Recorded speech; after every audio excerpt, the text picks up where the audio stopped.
leaving today. They say it. I thought you were gonna have, before you go, I thought you were gonna have us talk about the forensic lab. Too soon. Remember the health Talk department? about that first. The forensic lab, well, the forensic lab, we've already lived through it. Forensics. The forensic facility, forensic Oh, lab. did I say the forensic? I meant the facility. When you said forensic lab. It might be a lab. Went through. It might be in a lab. Then the health lab, and then That's right. it's a forensic facility. It's an evil word around here. So, good morning, Wanda. Well, we are live. Really? Come on, Tate. On Tate. Well, it's the end of session. Anyway, good morning, folks. This is House Corrections and Institutions Committee. I don't even know what day. It's 27th. Wednesday, the 27th. And we're on the home stretch of finishing up this session soon, we hope. But we had a few minutes this morning. We wanted to bring in BGS just to give us an update on where we are on the replacement of the women's correctional facility. We've gone through proposal for some land, Essex, and that sort of fell through. And so BGS and DOC is regrouping. So we just like to know the lay of the land at this point. So Commissioner, welcome. So, good morning. Welcome to spring. It's almost June. It's almost summer. Wanda Manoli, Commissioner of Buildings and General Services.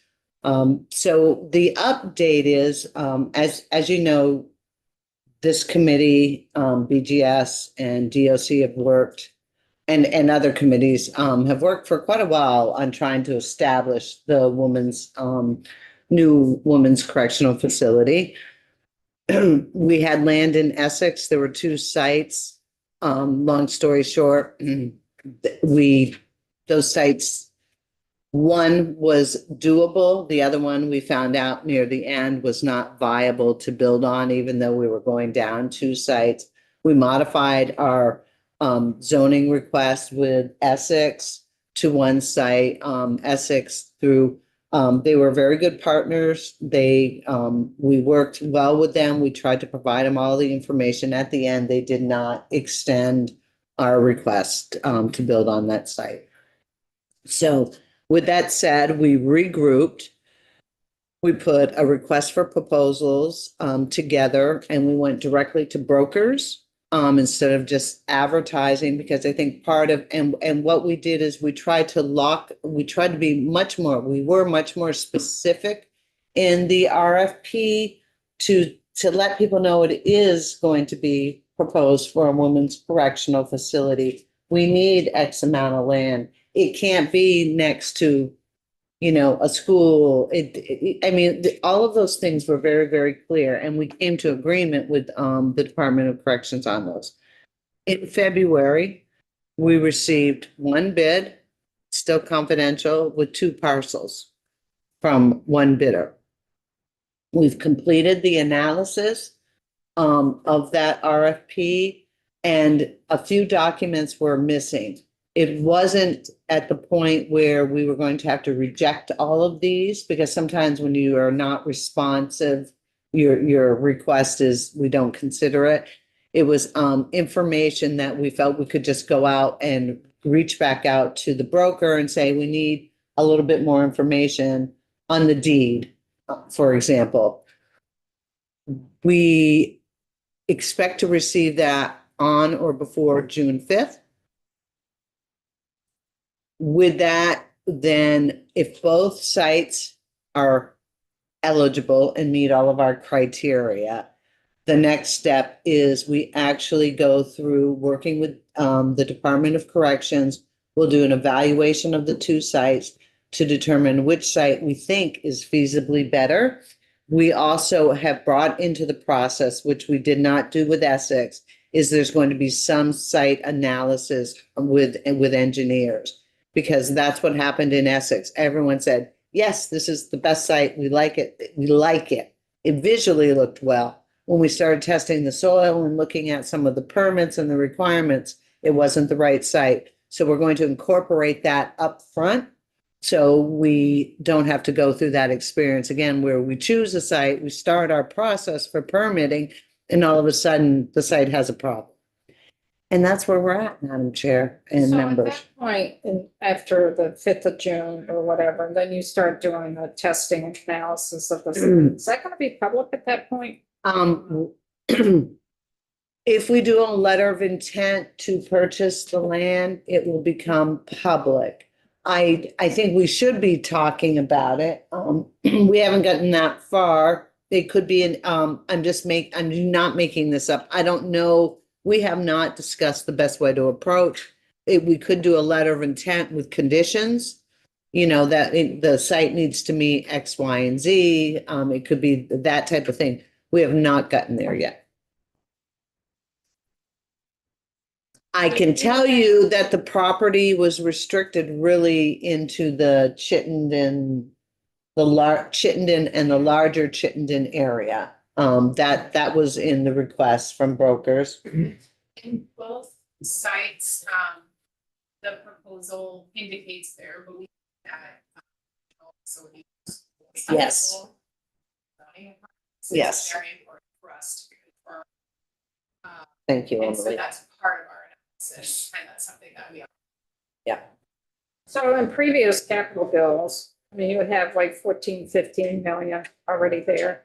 Correct. In previous capital bills, we gave you the authority to purchase That's that. correct. And we laid it out that first you look at state-owned property, and then if Yes. that wasn't feasible, then you could go on the market. And that is correct. I wasn't here when you added that language, but that is the guiding language that we are using through this process.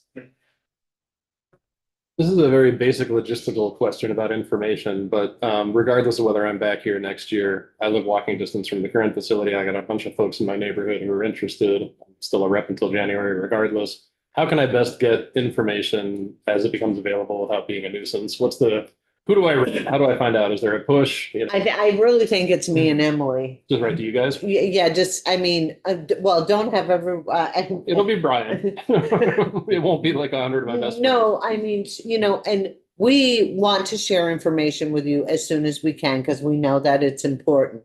And we want to be able to work with this, with, you know, with all of the concerns and making sure communities are comfortable, again, with this correctional facility. But, and I want to just go back to the point that Emily that just made, it being zoned for is it institutional? Is that the term? The terminology, it can vary, but yeah, correctional facility use or institutional use.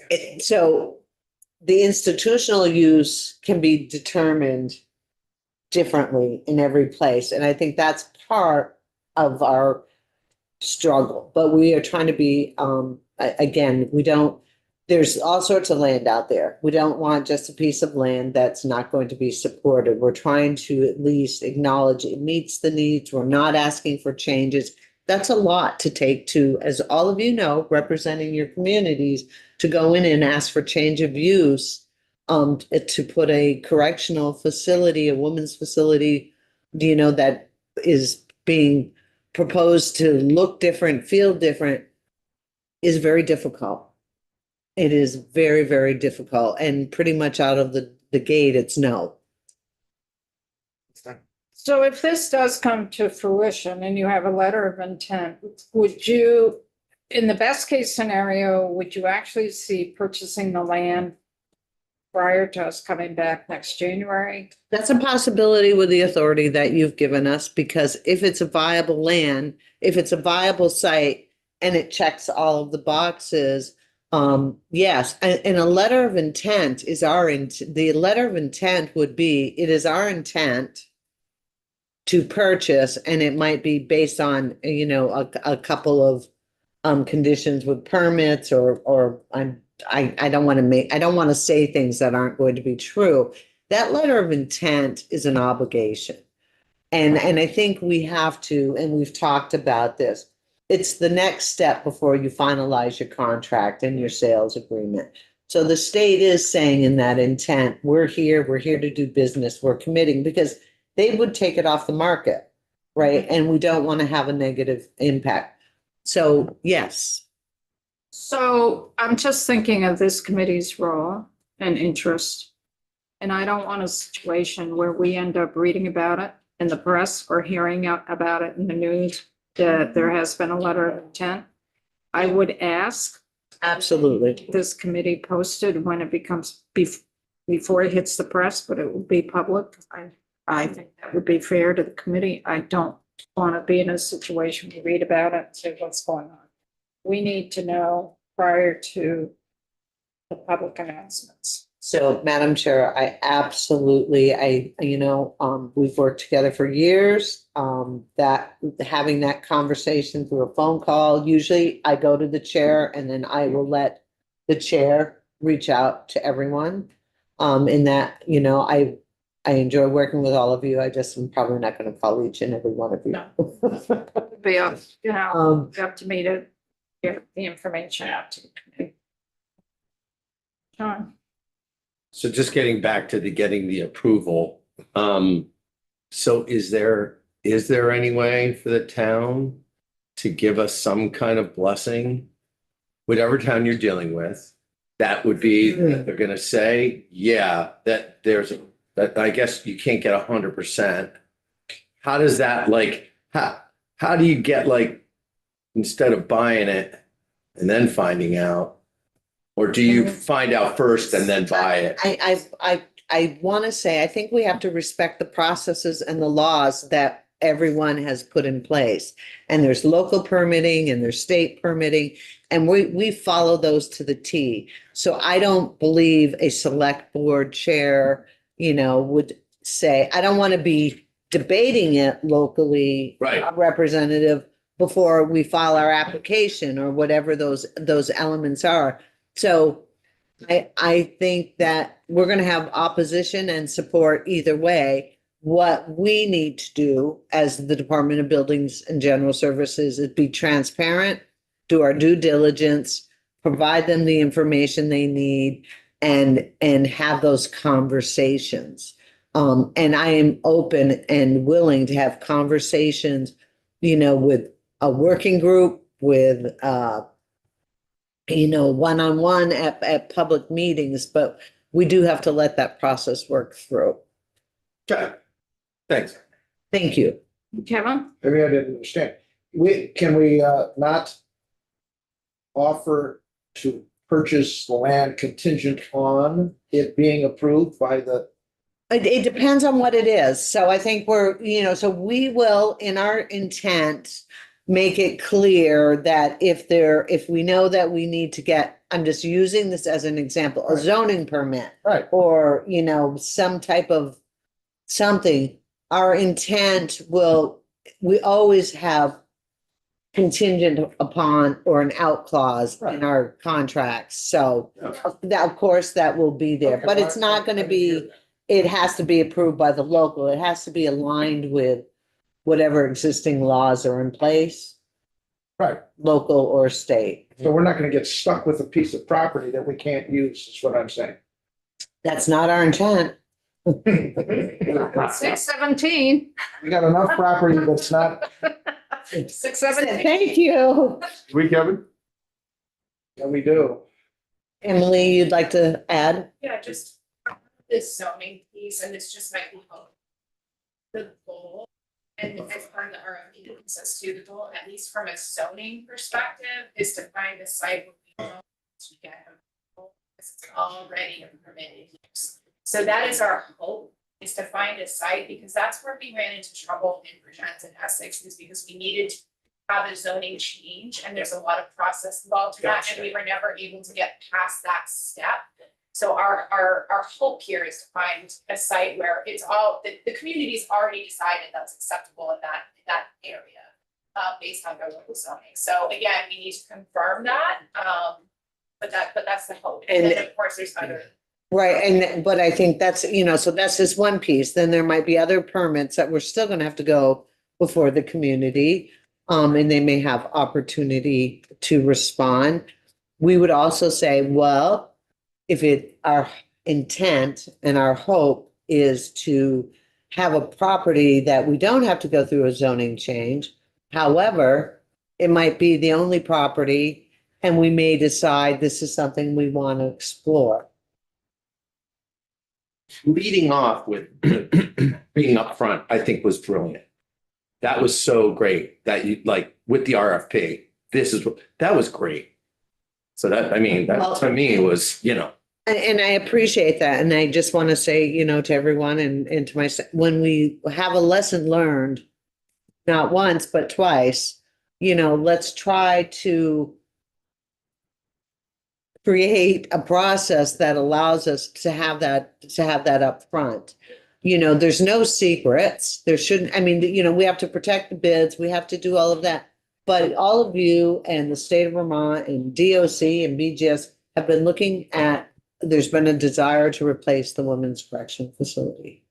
If we're going to do that, we need to find a location and a community that supports, while we also try to accommodate some of the programming. So the further we get away from the location that we're at, some of that programming accommodation becomes less. And that's going to be the balance. I think, I don't know if we're going to be able to have it all. And that's where it'd be good for the committee to, our session, know where we are. Yeah. For that, not that we can take any action. And I would also say that we would have you and DOC before the Joint Justice Oversight Committee as well. Well, I think we're in there on a few other things, so. Right. The questions? and I don't know how much of this you can share.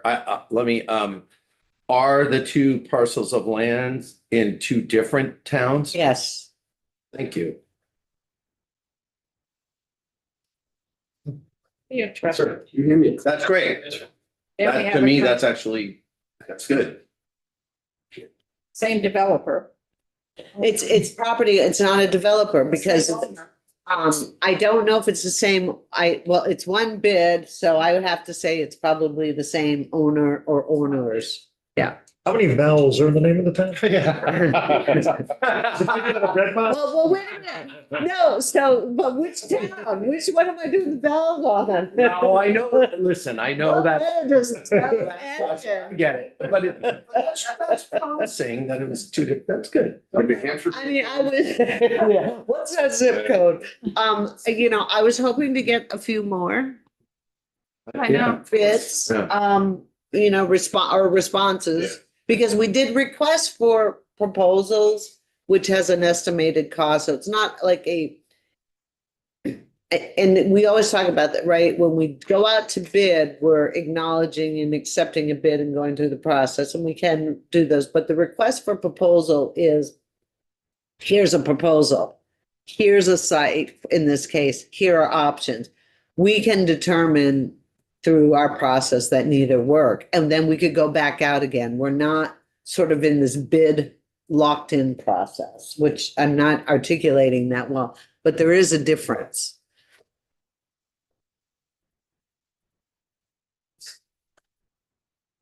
Thank you. Thank you. Thank you for coming in at the last. Yeah. And thank you for the session, everyone. And, But it's ending, so. Mhm. And so are they. Yeah, now you can get back to work.